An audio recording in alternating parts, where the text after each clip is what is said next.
ओम श्री गणेशाय नमः। ओम नमो भगवते वासुदेवाय।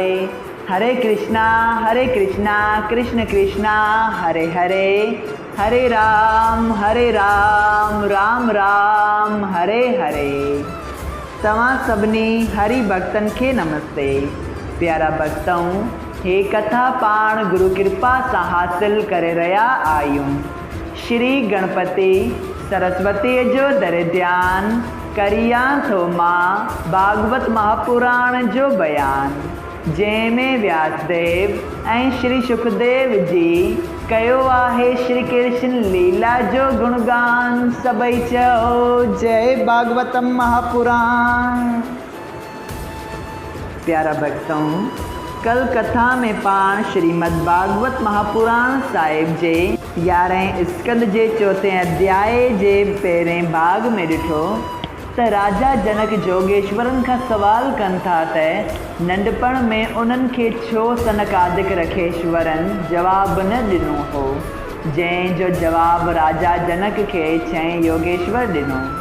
तंहिंखां पोइ राजा जनक भगवान जे अवतारनि जी कथा ॿुधण जी इच्छा प्रगट कई, जंहिं ते 7 भाउ यानी कि 7 योगेश्वर राजा जनक के भगवान जे चरित्रन जी कथा ॿुधाइण शुरू करे थो ऐं चवे थो त कंहिं में बि हिन संसार में ब्रह्मा महेश सभिनी देवताउनि में अहिड़ी सुमर्थी न आहे जो भगवान जे चरित्रन अवतारन ऐं लीलाउनि जी कथा करे सघे। सबई चओ जय श्री कृष्णा। प्यारा भक्तों, अज पाण श्रीमद् भागवत महापुराण साहिब जे 11 स्कंद जे 4 अध्याय जो ॿियो भाग शुरू करे रहा आयूं।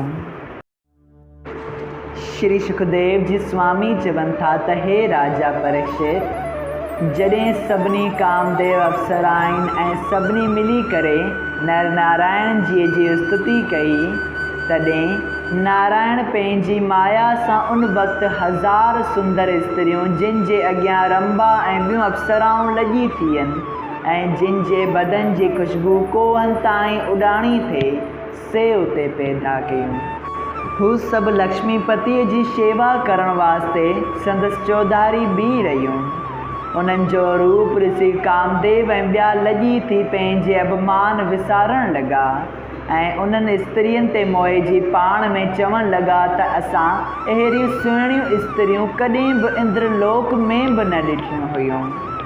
इहो ॿुधी त्रिभुवनपति कामदेव ऐं ॿियनि खे चयो, तव्हां हिननि सभिनी स्त्रियुनि खे इंद्रपुरीअ में वठी वञो। कामदेव चयो त महाराज, उन्हनि खे इते ई रहण ॾियो, न त उते वठी वञण सां सभई देवताऊं पाण में विरी मरंदा। इहा ॻाल्हि ॿुधी श्री नारायण जी चयो त भला हिननि मां का हिकिड़ी वठी वञो। तॾहिं कामदेव ऐं ॿियनि सभिनी मिली करे उर्वशी नाले अप्सरा उतां खां श्री नारायण जी आज्ञा सां वठी विया ऐं इंद्रपुरीअ में अची सभिनी खे श्री नारायण जी महिमा ॿुधाई। तॾहिं इंद्र उनखे पूर्ण ब्रह्म ॼाणी उन जी स्तुति करण लॻो ऐं उर्वशी अप्सरा जो रंग ऐं रूप ॾिसी ख़ुशि थी उनखे सभिनी अप्सराउनि जो अॻुवाण कयो। वरी परमेश्वर हंस रूप पखीअ जो अवतार वठी संत कुमारनि खे जवाबु ॾिनो ऐं हैग्रीव अवतार वठी मद कुटुंब दैत खे नास कयो। पाताल मां वेद आणे ब्रह्मा जीअ खे ॾिना। मत्स्य अवतार वठी राजा सत्यव्रत के ज्ञान सेखारियो। कश्यप अवतार वठी मद्राचल पर्वत पंहिंजी पुठीअ ते खयो। मोहिनी अवतार वठी देवताउनि खे अमृत पीआरियो। द्वारा अवतार वठी पृथ्वीअ खे पाताल मां कढी आयो। वामन अवतार धारे राजा बलीअ खां पृथ्वी दान वरिती। कपिल देव मुनीअ नाले अवतार धारे देवहूति नाले पंहिंजी माता खे सांख्य योग ज्ञान उपदेश कयो। परशुराम अवतार वठी सहस्रबाहु ऐं ॿियनि केतिरनि अभिमानी क्षत्रियनि खे मारियो ऐं श्री रामचंद्र अवतार वठी रावण ऐं सभिनी राक्षसनि खे मारियो। नरसिंह अवतार वठी प्रहलाद भक्त जी रक्षा कई। श्री कृष्ण अवतार वठी कंस ऐं ॿियनि राजाउनि ऐं अधर्मी दैतनि खे मारियो ऐं कौरवनि ऐं पांडवनि जो महाभारत कराए पृथ्वीअ जो भार लाथो। बुद्ध अवतार धारे दैतनि खे यज्ञ करण खां मना कई ऐं जॾहिं कलयुग जी पछाड़ीअ में धर्म जी हानि थींदी तॾहिं कल्कि अवतार वठी सत्ययुग जो धर्म ऐं कर्म हलाईंदो। उन्हनि अवतारनि मां जंहिं अवतार ते मन घुरे तंहिं जे ध्यान ऐं सुमरण करण सां मनोकामना पूरी थी अंत समय मुक्ति मिले थी। सभई चओ जय श्री कृष्णा। प्यारा भक्तों, हिननि अवतारनि जो जेको सुबुह ऐं शाम जो ध्यानु कंदो सो आवागमन खां छुटी भवसागर पार लंघे वेंदो। सभई चओ जय श्री कृष्णा। श्रीमद् भागवत महापुराण साहिब जे 11हें स्कंद जो अध्याय 4 संपूर्ण थियो। अध्याय 5 8 ऐं 9 योगेश्वर जो ज्ञान उपदेश करण। प्यारा भक्तों, एतरी कथा ॿुधी राजा जनक पुछियो त महाराज जेके परमेश्वर जे ध्यान ऐं सुमरण खां बेमुख रहनि था तिन जो मरण खां पोइ कहिड़ो हाल थिए थो।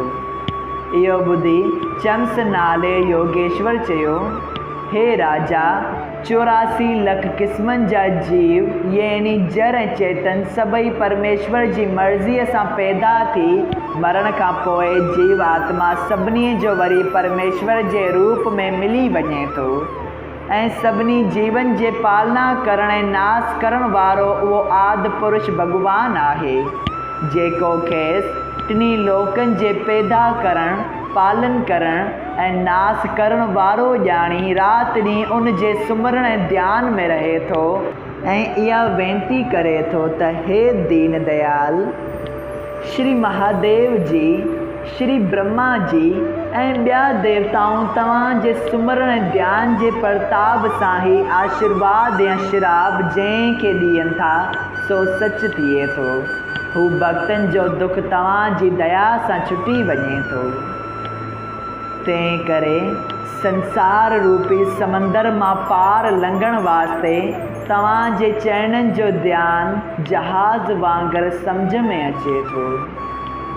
हे राजा, अहिड़ी तरह जे ज्ञान ऐं ध्यानु रखण वारो आदमी मुक्त पदवीअ खे पहुचे थो ऐं जो माण्हू आदमीअ जी देह पाए 4 वर्णनि ऐं आश्रमनि में पंहिंजे वर्ण ऐं आश्रम मुआफ़िक़ परमेश्वर जो भॼन ऐं सुमरण नथो करे ऐं कथा ॿुधण में प्रीत नथो रखे संसारी माया में फाथल वहे थो ऐं अधर्म जी कमाईअ सां पंहिंजे कुटुंब शरीर जी पालना करे परमेश्वर जो चमत्कार सभिनी जीवन में हिकु जहिड़ो नथो सम्झे ऐं बिना मतलब ॿियनि सां दुश्मनी करे थो, पराई स्त्री ऐं पराए धन वठण जी इच्छा रखी जीवन खे मारे थो, तंहिंजो भलो कॾहिं बि नथो थिए।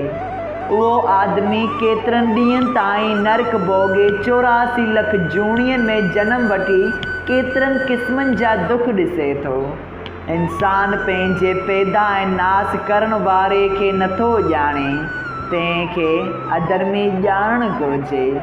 जीअं मल मूत्र पेट मां निकिरण खां पोइ अशुद्ध थिए थो, तीअं परमेश्वर खां बेमुख रहण वारो इंसान अशुद्ध थी नरक में वञे थो ऐं जो ब्रह्मण पंहिंजे फ़ाइदे वास्ते ॿियनि खे वस करणु मारण ऐं रंजाइण चङो सम्झी मुक्त थियण जी वाट नथो सेखारे, तंहिंखे पाखंडी ऐं अधर्मी सम्झणु वाजिबु आहे।